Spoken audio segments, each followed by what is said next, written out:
In a franchise full of hits, Transformers 1 only pulling in $25 million in its opening weekend was a clear disappointment. Let's roll out the reasons why it's underperformed.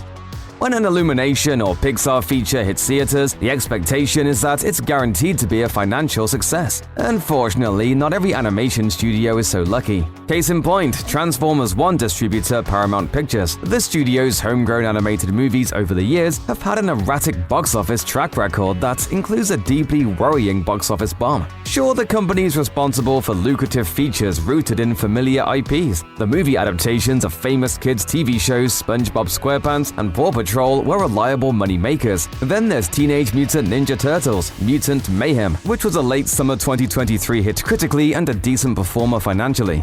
This Turtle Mutant Karate Teens? I mean, this is a pretty good story.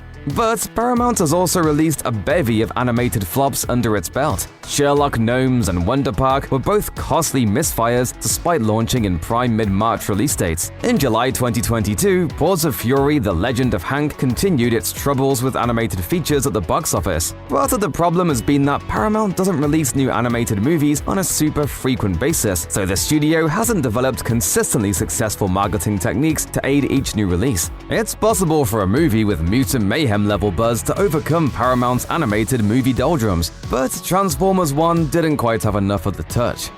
Back in 2011, a Transformers installment could easily exceed $350 million domestically, but those days are over. Since the series peaked with Age of Extinction, which made over $1 billion in 2014, there has been a decline. The Last Night from 2017 grossed over $600 million worldwide, yet still lost over $100 million for Paramount. But the studio kept trying, with 3 more movies, including Transformers 1. The 2023 feature Rise of the Beast was particularly worrying, making just under $450 million worldwide. Even with the clear downturn, Paramount's lack of other big franchises led the studio to continue placing all its chips on the butts. A crossover movie between G.I. Joe and Transformers, also potentially starring Chris Hemsworth, is being rushed into production. Yet the terrible opening weekend of Transformers 1 demonstrates that this saga is not an eternal source of revenue. The Autobots have overcome many enemies over the years, but even they are powerless in the face of audience indifference. We're not spies. But he is incompetent. The failure of Pixar's Lightyear in 2022 came down to one worrisome statistic. Families comprised only 22% of its opening weekend audience. Summertime Pixar films need hordes of families to come to theaters to be profitable. If your PG-rated animated feature isn't resonating with families, something's gone horribly wrong. That phenomenon didn't just doom Lightyear, it also unfortunately plagued Transformers 1. Across its preview screenings held 2 days before its proper release, Transformers 1 amassed an audience that was only 28%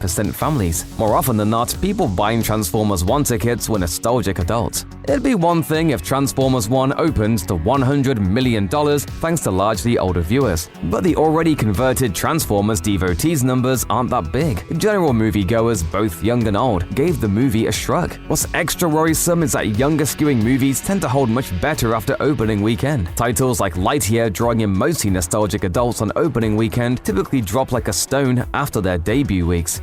Typically, animated family films give each other about 2 weeks of distance. Brave and Madagascar 3, Europe's Most Wanted, did that in June 2012, for instance. Another example is A Secret Life of Pets 2 and Toy Story 4 in June 2019. There's a reasonable expectation that animated films are competing for the same audience, and spacing them out gives them each a chance for success. Yet September 2024 has provided a striking contrast to this norm. Just 1 week after Paramount's Transformers 1, Universal and DreamWorks Animation is launching The Wild Robot. That's 2 consecutive weekends with major new animated family movies, both starring robots. The Wild Robot is tracking for a domestic debut of over $30 million, so it's not like Transformers 1 opened just a week before a massive Minions sequel. But any competition for families is notable. Given that it's a little fresher and has some awards buzz, families may have perceived The Wild Robot as more of a must-see.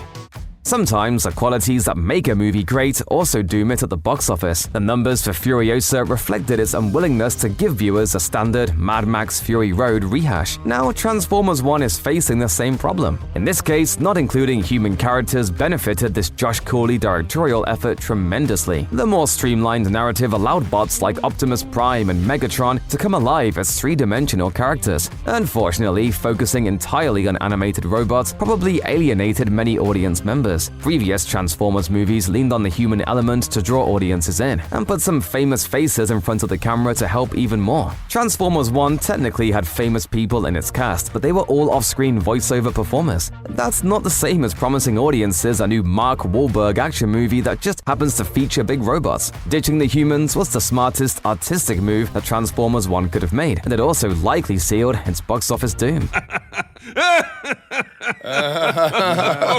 In June 2024, 3 months before Transformers 1 opened in theaters, Paramount Pictures screened a nearly finished copy of the feature at the Annecy International Animation Film Festival. This massive gathering of animation devotees and artists responded positively. A month later, the production was screened yet again, this time for select members of the press, where it was again greeted with highly positive marks. Eventually, Paramount let Transformers 1 reviews drop 8 days before its domestic debut after relentlessly preview screening the title. All these marketing pushes tried to signal to the public extreme confidence in its latest Transformers title. The confidence was spot on, the marketing tactic not so much. Unfortunately, Paramount kind of forgot the core demographic of Transformers 1, families. Parents aren't exactly swayed by months of pre-release hype when deciding what movie their kids want to watch. The various Despicable Me movies have secured exceedingly worse critical reception, but they're still huge box office successes. In trying to drum up Transformers 1 hype like it was a limited release arthouse title, Paramount made a serious marketing miscalculation that cost Transformers 1 dearly and further narrowed its appeal. Parents will pay up for any movie their kids beg them to see, and generating film festival buzz means nothing to kids.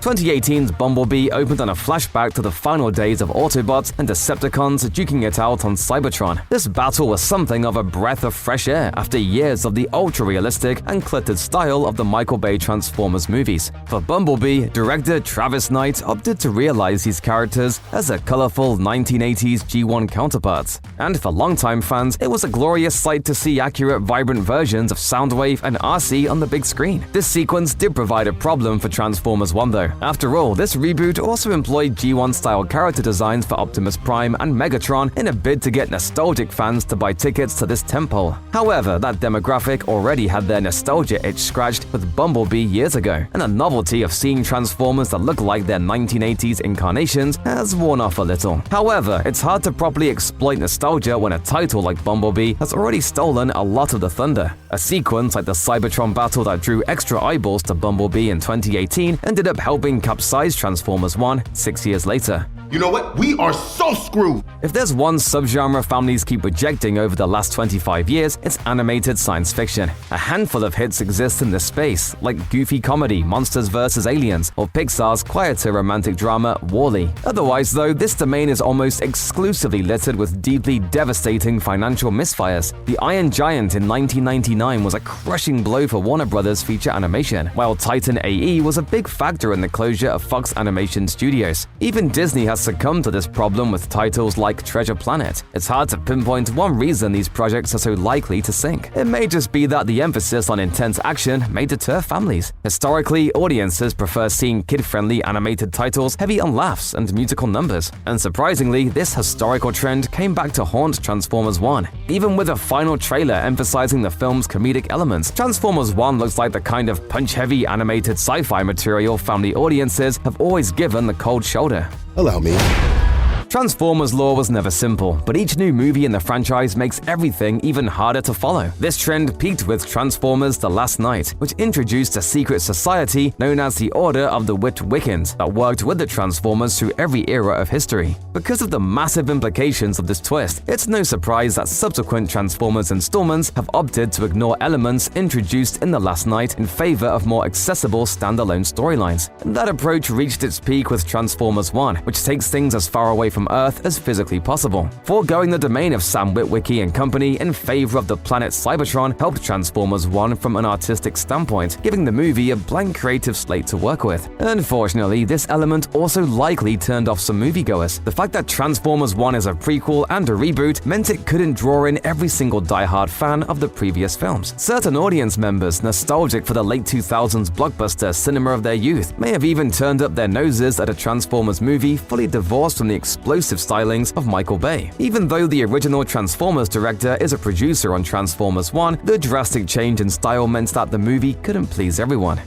Historically, prequels have been a deeply risky proposition at the box office. Minions: The Rise of Gru and Star Wars Episodes 1 to 3 prove that this kind of franchise extension isn't always a financial boondoggle. But more often than not, prequels end up alienating audiences rather than exciting them. Going back to origin stories just isn't as enticing to moviegoers as promising further evolutions of beloved characters. Prequel duds like The Huntsman, Winter's War, Lightyear, and The King's Man prove this is a real pattern that producers need to be mindful of. Transformers 1 couldn't escape this historical precedent. Just like the prospect of meeting a young Harry and Lloyd failed to attract audiences to Dumb and Dumberer, the presence of new names behind the robots in disguise didn't do much to convince people to buy tickets. Besides, since the last two live-action Transformers movies, Bumblebee and Rise of the Beast were both prequels themselves, it seems like the franchise may have gotten a bit too convoluted and prequeled out. Impossible! I enjoy that look of confusion. Although Chris Hemsworth is a key player in the highest-grossing film of all time, he wasn't the reason Avengers Endgame was such a smash. In fact, the Australian actor has a string of box office duds under his belt, with his most recent live-action effort, Furiosa, a Mad Max saga, being a serious disappointment in that regard. Of course, the fact that it was also a prequel probably didn't help either. Despite that, Hemsworth was a major factor in the Transformers 1 marketing campaign. The new voice of Optimus Prime filmed an introduction for the first Transformers 1 trailer alongside co-star Brian Tyree Henry, while he and the rest of the 1 cast went to San Diego Comic-Con to promote the feature to fans. Chris Hemsworth's dedicated promotional blitz for Transformers 1 couldn't save the movie's big screen prospects. The novelty of witnessing him in his first ever leading voiceover role wasn't enough of a draw for fans of his more successful projects like Thor and Extraction. Of course, the inability of Transformers 1 to perform at the box office certainly went far beyond any one actor in its voice cast. However, it's clear that casting an Avengers veteran for the film's lead role did neither the movie nor its lead star's box office reputation any favors.